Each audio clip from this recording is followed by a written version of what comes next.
মনে পড়ে আমার সেই দিনটির কথা, যখন মামি বললেন, আজ আমার পায়ে মালিশ করে দাও। তার এই কথায় আমি খানিকটা বিস্মিত হয়ে গেলাম। তারপর আমি মামির পায়ে মালিশ করতে শুরু করলাম। হঠাৎ মামি আমার হাত ধরে আমাকে নিজের দিকে টেনে নিলেন।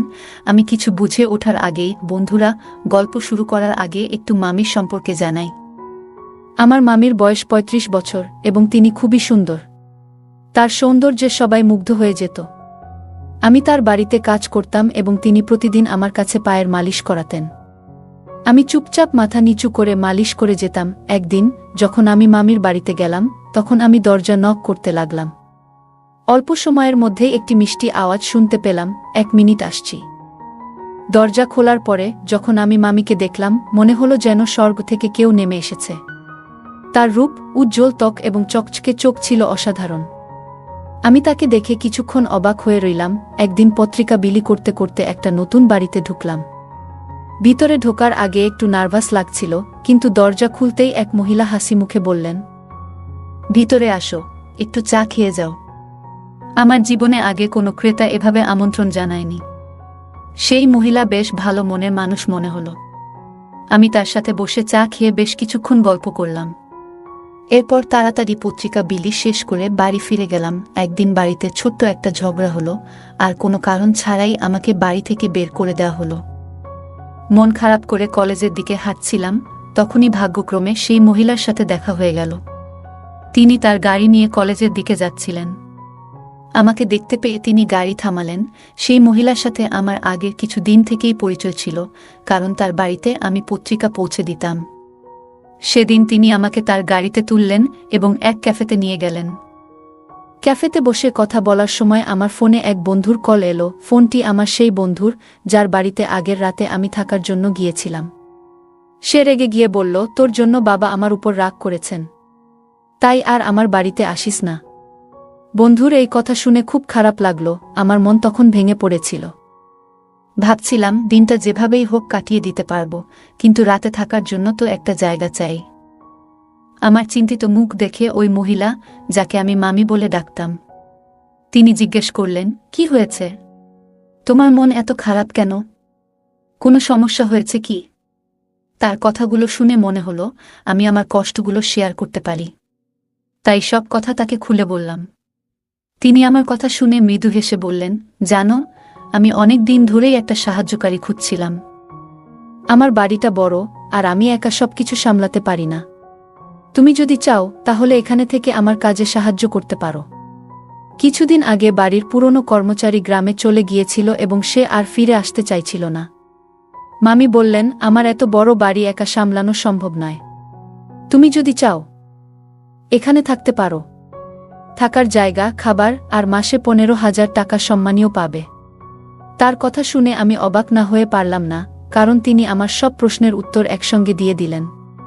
সেই দিন থেকেই আমি তার বাড়িতে কাজ করা শুরু করলাম। থাকার ও খাওয়ার চিন্তা থেকে মুক্তি পাওয়ার পাশাপাশি বাড়ির সমস্ত কাজের দায়িত্ব নিজের কাঁধে নিলাম। এমনকি যে কাজগুলো জানতাম না, সেগুলোও তিনি ধীরে ধীরে আমাকে শিখিয়ে দিলেন। একদিন দুপুরে আমি নিজের ঘরে বসে বিশ্রাম নিচ্ছিলাম, তখন তিনি আমাকে ডাকলেন।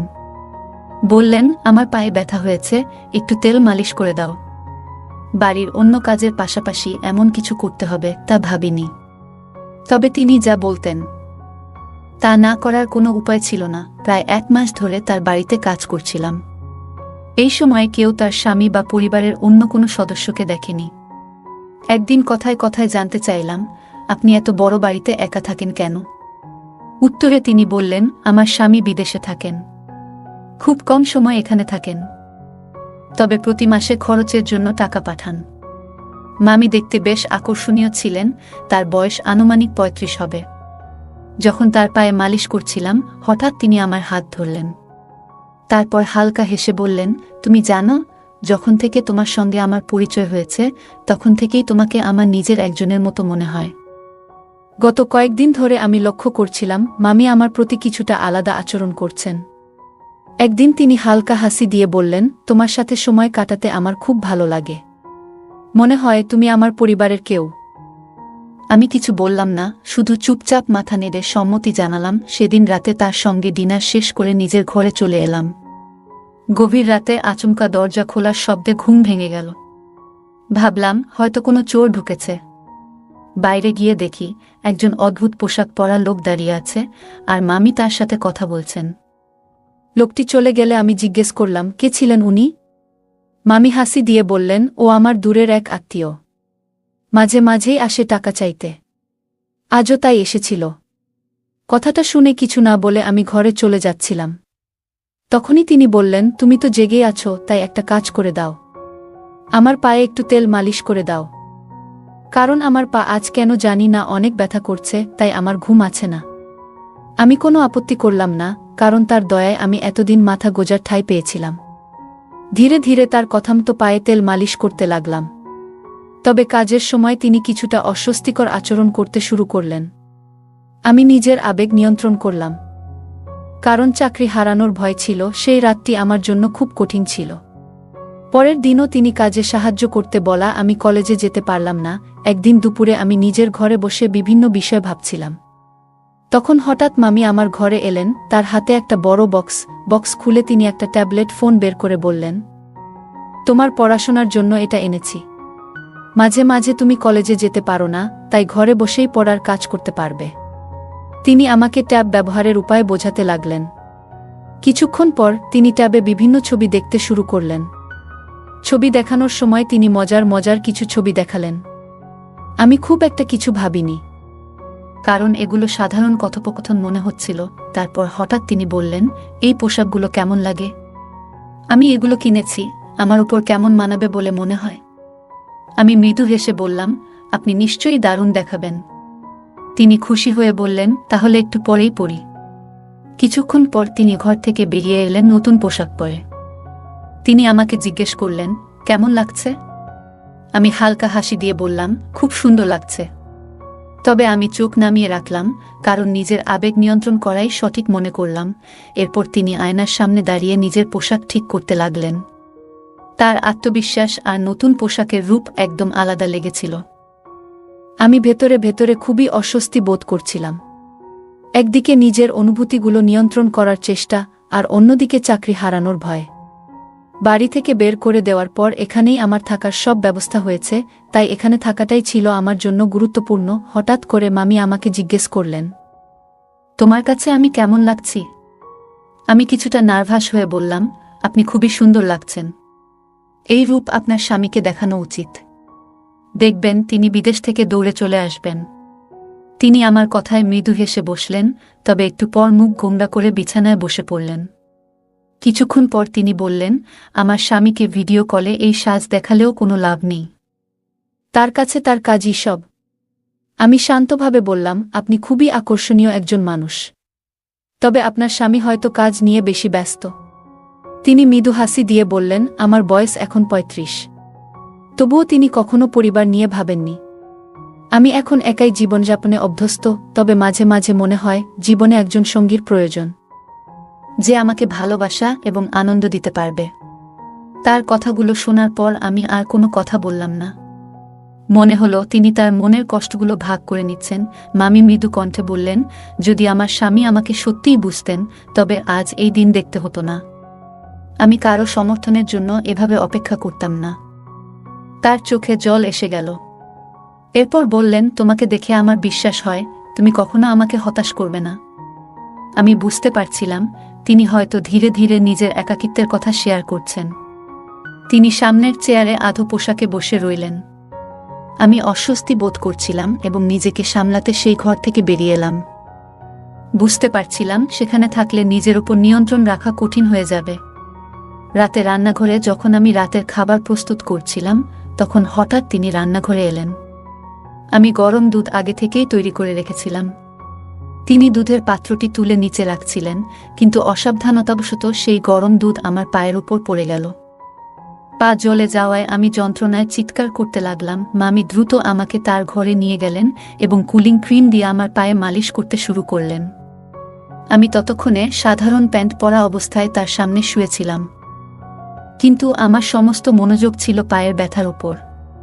পায়ের ব্যথায় অনেক কষ্ট পাচ্ছিলাম। তিনি অনুশোচনায় ভেঙে পড়ে বললেন, তোমার এমন কষ্টের জন্য আমিই দায়ী। আমি আসলেই ভুল করেছি, নিজেকে ক্ষমা করতে পারছি না। তার কথাগুলো শুনে আমি তাকে শান্ত করার চেষ্টা করলাম, কারণ তার চোখে অনুশোচনা স্পষ্ট ছিল। মামি হঠাৎ নিজেকে দোষারোপ করতে লাগলেন এবং নিজের হাত দিয়ে নিজের গালে চড় মারতে শুরু করলেন।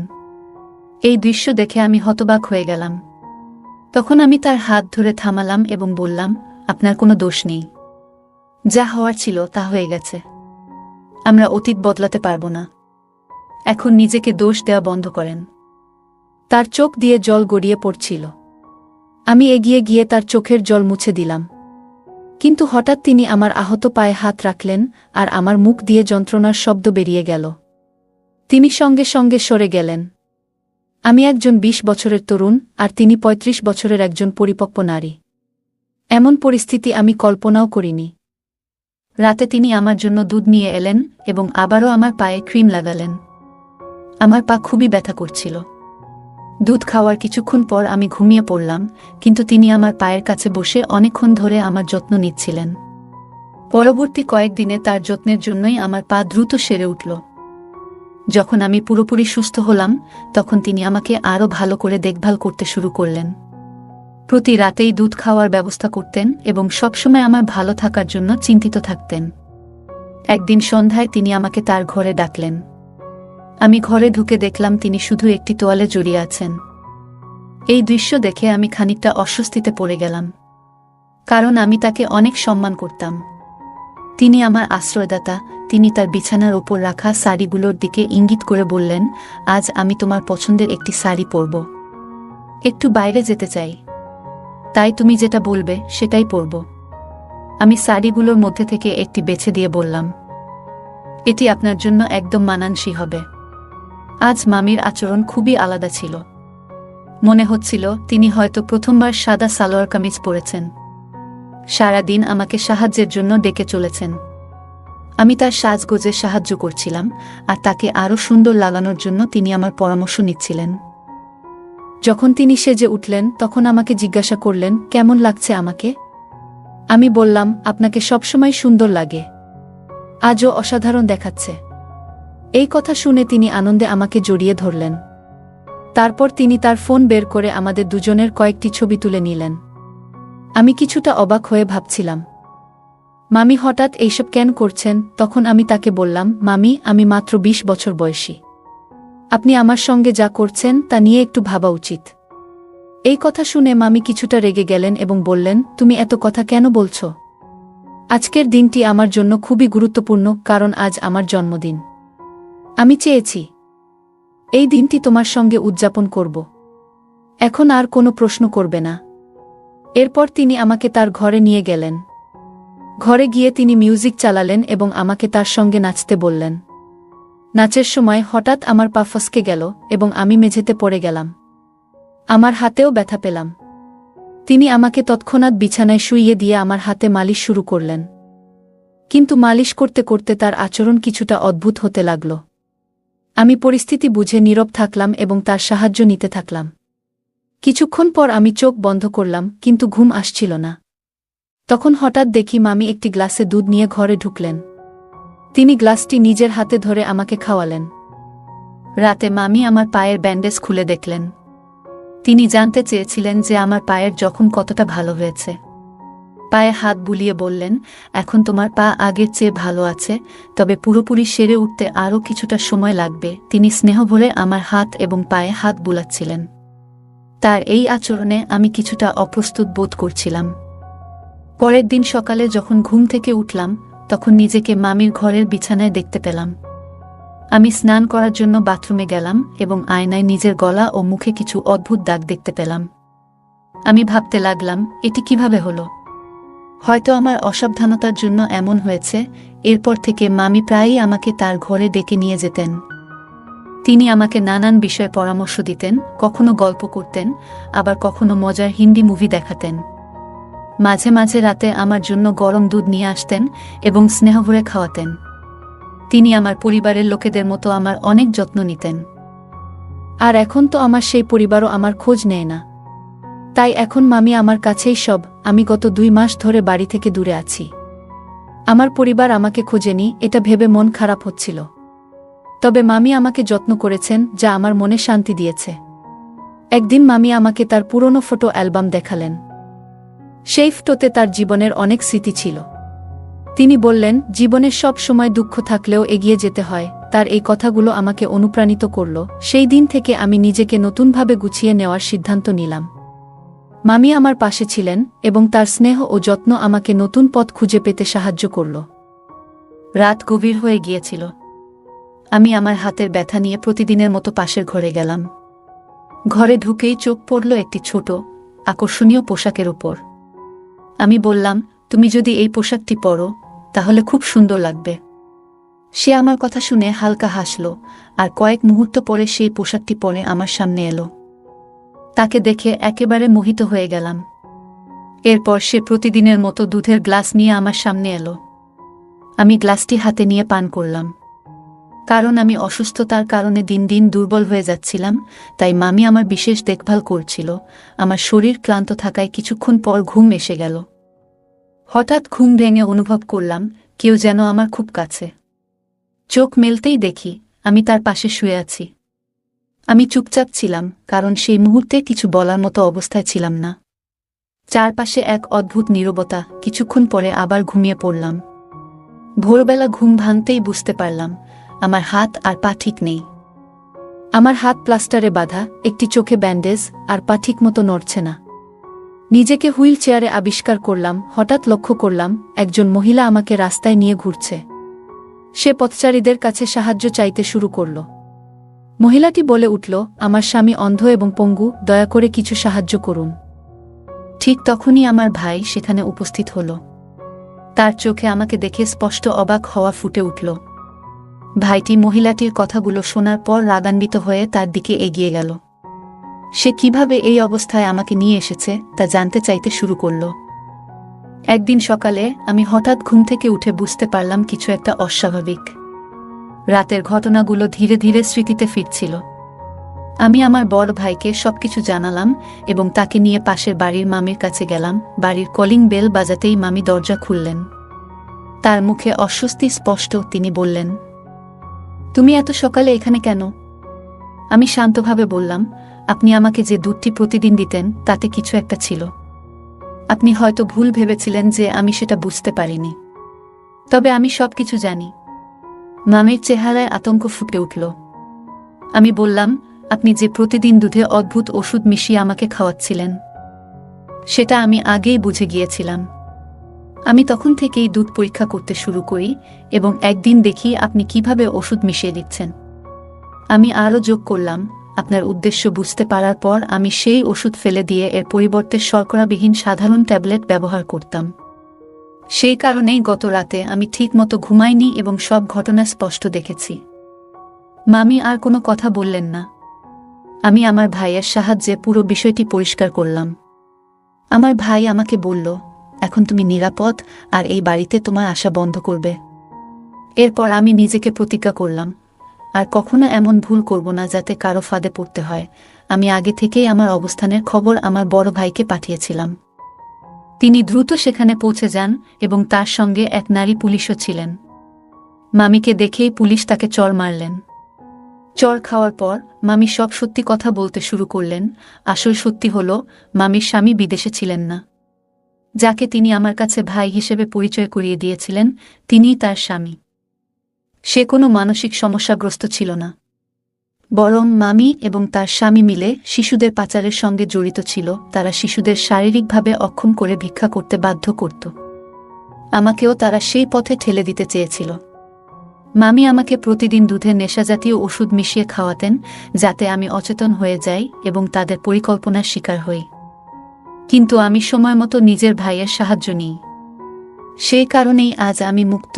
আমার ভাই মামি এবং তার স্বামীকে গ্রেপ্তার করতে সাহায্য করেন। পরবর্তী সময়ে ভাই আমাকে বললেন, তুমি আজ সত্যিই সাহসিকতার উদাহরণ সৃষ্টি করেছ। তবে মনে রেখো, বাইরের পৃথিবীতে অনেক মানুষ আছে যারা শুধু তোমার দুর্বলতার সুযোগ নিতে চায়, কিন্তু তোমার পরিবারই একমাত্র যারা সবসময় তোমার ভালো চায়। আমার ভাই আমাকে সেদিন অনেক গুরুত্বপূর্ণ কিছু বোঝালেন। তিনি বললেন, এই পৃথিবীতে বাইরের মানুষ অনেক সময় আমাদের ক্ষতি করার চেষ্টা করে, কিন্তু মনে রেখো, পরিবারই আমাদের আসল শক্তি, আমাদের নিরাপত্তার ঢাল। তাই কোনো ভুল সিদ্ধান্ত নেওয়ার আগে আমাদের সবসময় পরিবারের কথা মনে রাখা উচিত। ভাইয়ের কথা আমার মনে গভীর ছাপ ফেলল। আমি তাকে কথা দিলাম, আজ থেকে আর কখনো এমন ভুল করব না। আমি পরিবারের পরামর্শ মেনে চলব। ভাই আমাকে জড়িয়ে ধরলেন। আর আমি বুঝতে পারলাম পরিবারের গুরুত্ব কতটা। বন্ধুরা, এই পৃথিবীতে কিছু মানুষ নিজেদের স্বার্থের জন্য এত নিচে নেমে যায় যে তারা ভুলে যায় মানবতার আসল উদ্দেশ্য। কিন্তু যখন তারা সেই ভুল বুঝতে পারে, ততক্ষণে অনেক ক্ষতি হয়ে যায়। আসলে এই পৃথিবীতে আমাদের পাঠানো হয়েছে ভালো কাজ করার জন্য। যদি আমরা সঠিক পথে চলি, তাহলে আমাদের কখনো ভুল করার প্রয়োজন হবে না। সবাই যদি একে অপরের সাহায্যে এগিয়ে আসে, তাহলে পৃথিবীটা আরও সুন্দর হয়ে উঠবে। এই গল্প আমাদের জানায়, কিছু মানুষ লোভের জন্য এত নিচে নেমে যায় যে তারা অন্যদের জীবন ধ্বংস করতেও পিছপা হয় না। গল্পের মামি এবং তার স্বামী শিশু পাচার এবং শারীরিক অক্ষমতার মতো নৃশংস কাজ করত। এটি আমাদের মনে করিয়ে দেয় যে সতর্ক না হলে আমরাও এমন ফাঁদে পড়তে পারি। গল্পের শেষাংশ আমাদের মনে করিয়ে দেয়, আমরা এই পৃথিবীতে এসেছি ভালো কাজ করার জন্য। পরোপকার এবং ন্যায় পথে চললে আমাদের জীবনে কখনো ভুল করার প্রয়োজন পড়ে না। একে অপরকে সাহায্য করলে সমাজ সুন্দর হয়।